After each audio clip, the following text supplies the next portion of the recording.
Sir मला काय सांगणार, लाडकी बहीण योजनेचे पैसे महिलांच्या खात्यात पडण्यास पुन्हा सुरुवात झालेली आहे.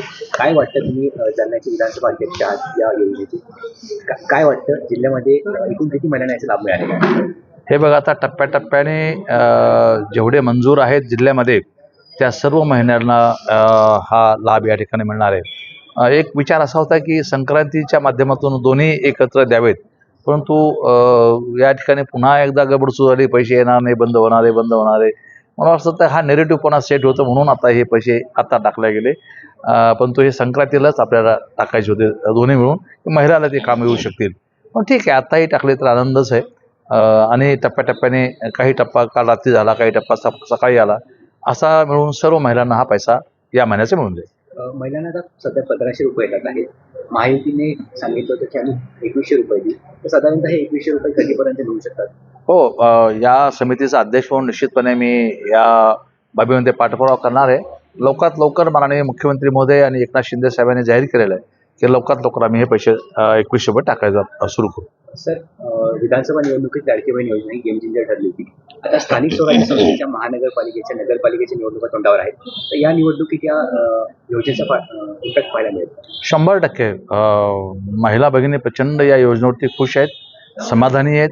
आणि आता तर केंद्र एलआयसीची मोठी योजना आणते, 7,000 रुपये प्रत्येक महिलेला.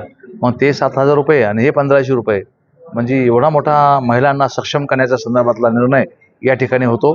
त्यामुळे मला असं वाटतं की महिला वर्ग पूर्णतः सरकारच्या कामावरती खुश आहे. महापालिका नगरपालिकेच्या निवडणुकीत त्याचा फायदा पाहिजे? नगरपालिकेचा याच्यामध्ये फायदा तर निश्चितपणे होणारच आहे, कारण की महिलांच्या उन्नतीसाठी ही योजना या ठिकाणी आणलेली. त्यामुळे महिला वर्ग खुश आहे सरकारवर खुश, म्हणजे ते मतामध्ये परिवर्तन होईल. बरं, आज वक्फ बोर्डाचे अध्यक्ष समीर ताजी यांनी तुमची भेट घेतलेली आहे.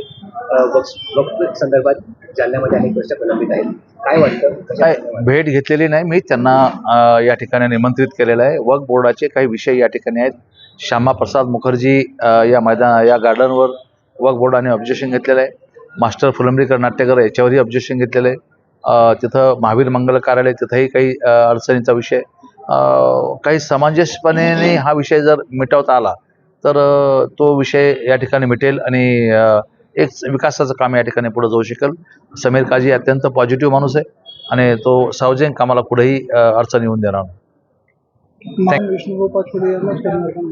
आणि मी आता जाहीर केलं, रोज जाहीर करत बसू का? रोजच, म्हणजे एकदा जाहीर केल्यानंतर संपला विषय.